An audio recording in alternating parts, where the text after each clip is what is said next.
నెల్లూరులో swimming pool నేర్పిస్తారంట. అది కూడా ఎవరో ఇన్స్టాగ్రామ్లో పోస్ట్ అప్డేట్ చేస్తే తప్ప నుంచి మనకు తెలియలే. ఇది ఎక్కడో కాదండో, మన రొట్టెల పండుగ దర్గా ఉంది కదా, దర్గాలోనే నేర్పిస్తున్నారు. ఇది ఒక పక్కన స్విమ్మింగ్ పూల్ నేర్చుకునే వాళ్ళకి గంటకు వచ్చి 150 రూపీస్ తీసుకుంటున్నారు. యూనిఫాము అవి వాళ్ళే ఇస్తున్నారులే. అదే స్విమ్మింగ్ డ్రెస్ అండ్ యూనిఫామ్ అంటున్నాను నేను ఒకదాన్ని. స్విమ్మింగ్ డ్రెస్ వాళ్ళే ఇస్తున్నారు. ఒక 30-50 రూపీస్ తీసుకుంటున్నారు. ఫోన్లు, టీవీలు, బుక్స్ చూసి చూసి పిల్లకాయలకి మైండ్ కొంచెం ఈ మధ్య డిస్టర్బ్ అవుతున్నారు కదా, అప్పుడప్పుడు తీసుకొని వచ్చి ఇలాంటి స్విమ్మింగ్ పూల్లో వదిలామంటే మైండ్ క్లియర్ ఉంటుంది, హైట్ పెరుగుతారు, స్టమక్లో ఉండే వ్యర్థాలన్నీ కొంచెము వెయిట్ లాస్ అవుతారుగా. వచ్చిన పేరెంట్స్ కూర్చునేదానికి కూడా సైడ్ మనకి చైర్స్ కూడా వేస్తున్నారు.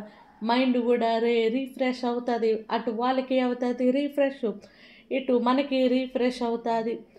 30 రూపాయలు ఇచ్చి ఏం యూనిఫామ్ రా అనుకుంటున్నారా? అటైతే మీరు బనీన్ క్లాత్ వేసుకొని ఒక స్పెట్స్ ఒక క్యాప్ పెట్టుకొని వచ్చేసింది, ఆరాముగా ఒక గంట సేపు ఒళ్ళు అలిసేటట్టు ఆడుకోండి.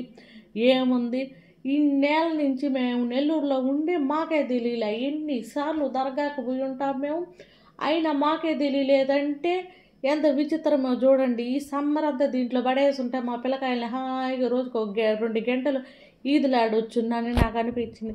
ఇంకా ఛాన్స్ లేదు. ఇంకా కాలేజీలకి, స్కూల్కి అట్టబడి వెళ్ళిపోతున్నారు. ఇక నెక్స్ట్ ఇయర్ అయినా మనము గట్టిగా ప్లాన్ చేయాలండి. ఇలాంటి ప్లేసెస్ని కంపల్సరీగా పిల్లల్ని మనం విజిట్ చేపియాలా. వీటిలన్నిటిని ఆడుకుంటేనే కదా వాళ్ళ శరీరం తేలిక పడుతుంది.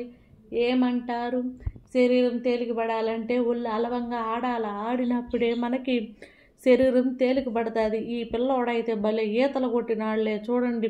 పెద్ద పిల్లకాయలు కూడా చిన్న పిల్లకాయలు అవి ఆడుకుంటూ ఉంటే మళ్ళీ చూడాలిరా అనిపించింది.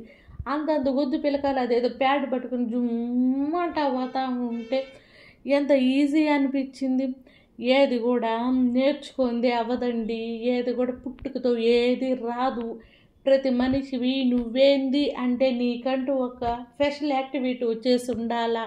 పలానా మనిషి పేరు చెప్పంగానే పలానోళ్ళ కూతుర్ని పలానోళ్ళ కొడుకునని కాదండోయ్, నీకంటూ ఒక స్పెషల్ అనేది ఉండాలా. మామిడి చెట్టుకి మామిడికాయలు కాస్తున్నాయి, నూనె చెట్టు ఉన్నాయి, ట్రై చేయి.